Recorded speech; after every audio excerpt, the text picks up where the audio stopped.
So, hi everybody. It's been a while. Let me look into the camera. Oh, it's been. I'm kind of rusty. I never was any good at this. I want to do a little stream because lots has happened. I wanted to talk about Unity for a little bit. Also, want to explain why it was off a little bit and why the evolving demo was gone. So, in what order shall we talk? And I want to show some of the new stuff. So let's do the new stuff last. Start up with where I've been. So I took a holiday. That's my first holiday, like a proper holiday with the family. 6 years or something.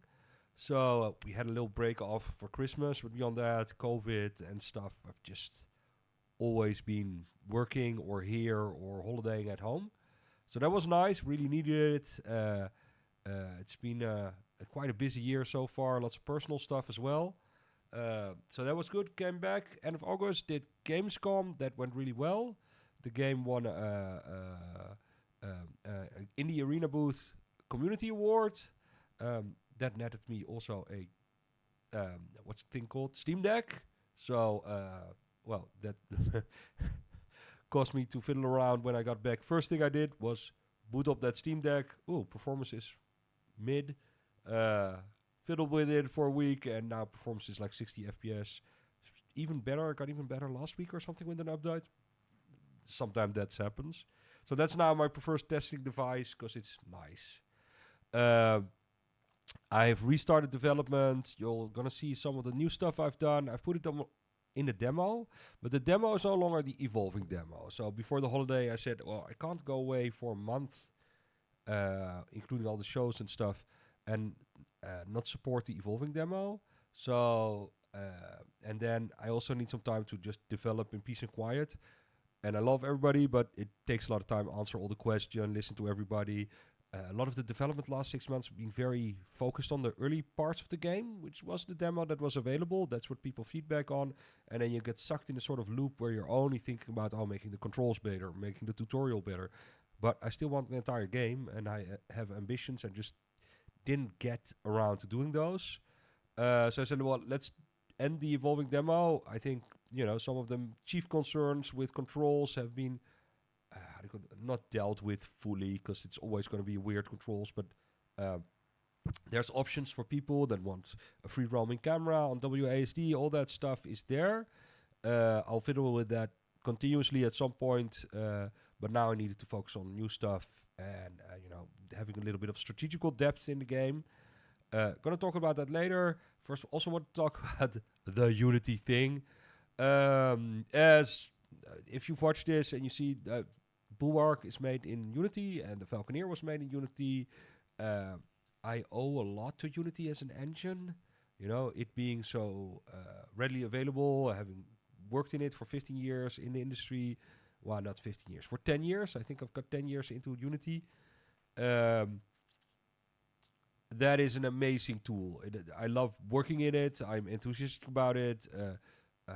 I was enjoying working in it, and we all bitch and moan about HDRP and all that new, and they made mistakes on the technical level. That's annoying. The input system isn't where it's supposed to be at. But on the whole, it's a great flexible engine. It's just different. It does different things. It's very hands. It's a bit of like a tool shed. And I've said so, and I've been invited to do Unity Creator Spotlights, do podcasts about how I work, because the way I work is kind of odd by myself, not using textures, being so restrictive. And I've loved doing all of that. And I've met nothing but nice people at Unity. Literally, everyone I've met is enthusiastic, is into, is a gamer, and someone of the industry who's there for passion. So it was kind of heartbreaking to find out that the senior leadership of Unity, which we knew, because they're the suits, and they're always a bit of a, suits, cunts, whatever, money men, mostly men, I guess. But I had no idea the bean counters over at Unity were this out of touch with who uses their software, how they make their money. I knew they were into ads because half of them, they're from this Iron Forge, whatever, Iron Source, whatever ad mediation bullshit. I don't do free-to-play games. I don't give a shit. I understand. I am one of the fucking idiots. John Ricciticello talked about in that interview. I don't give a shit about anything. It just, a game full of ads. Who wants that?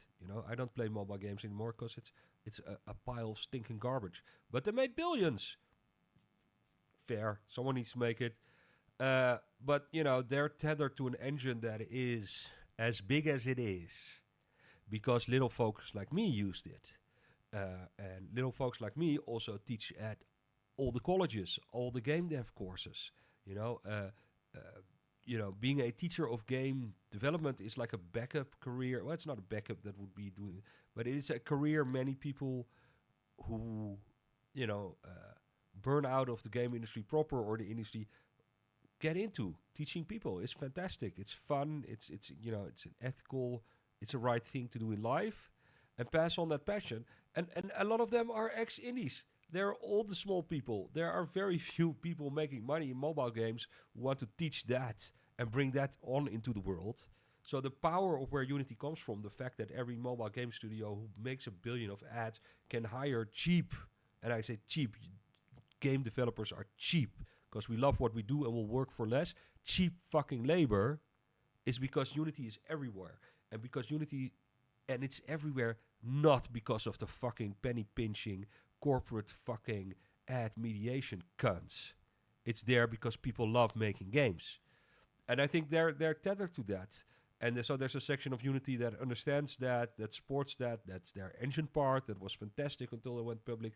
And then there's these guys they merged with that just want to, they fucked up their ad business. They bought Weta, which was, apparently really dumb for ridiculous amounts of money. And now they're out of money.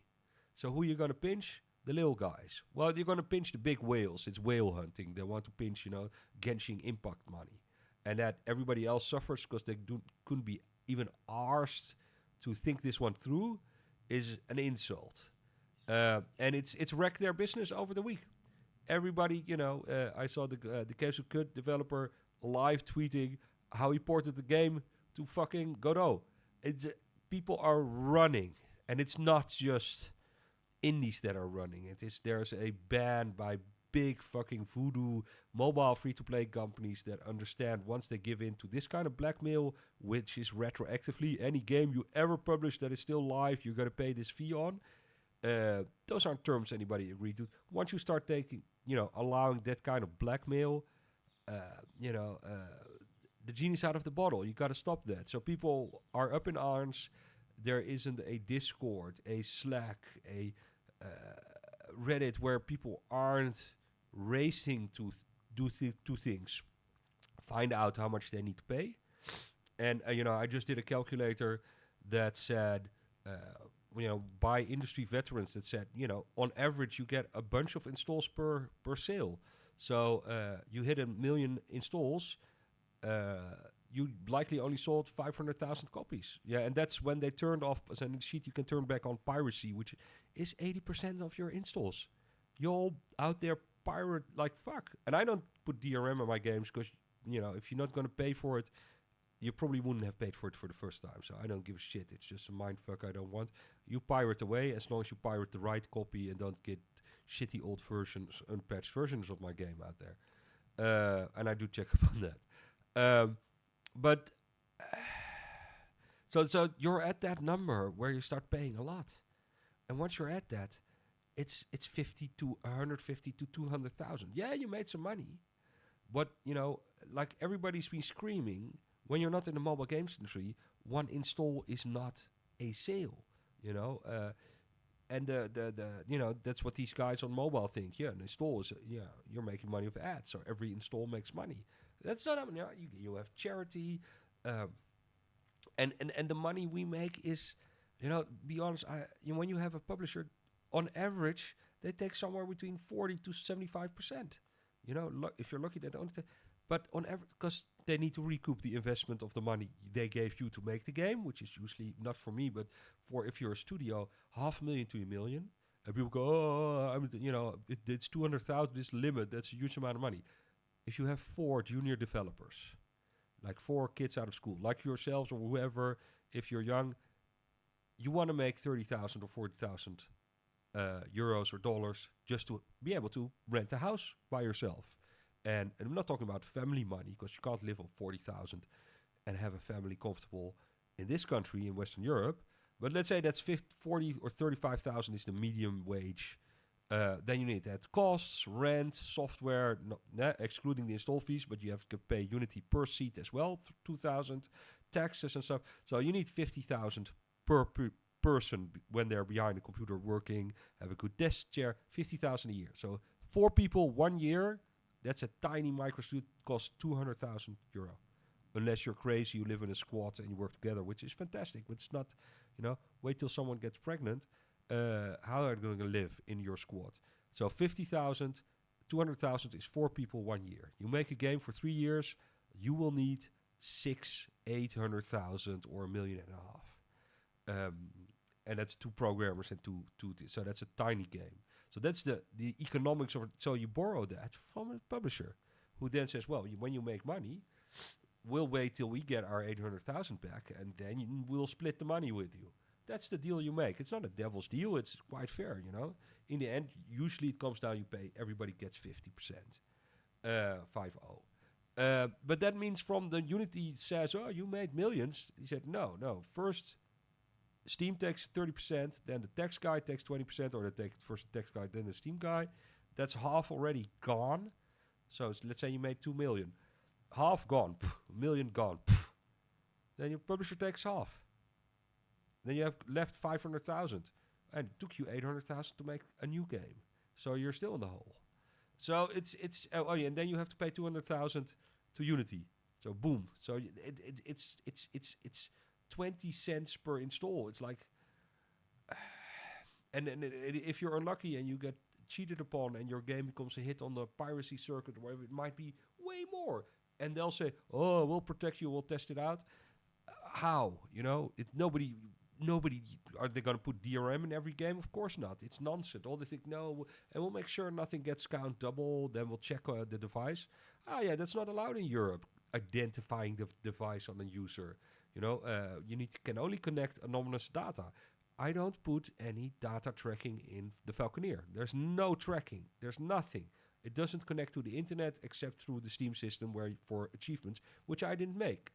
And what that means is I don't have to go to the EU and say I am compliant with GDPR or hire a privacy consultant to check all my paperwork, because I do nothing, which makes it possible for me to make the fucking game.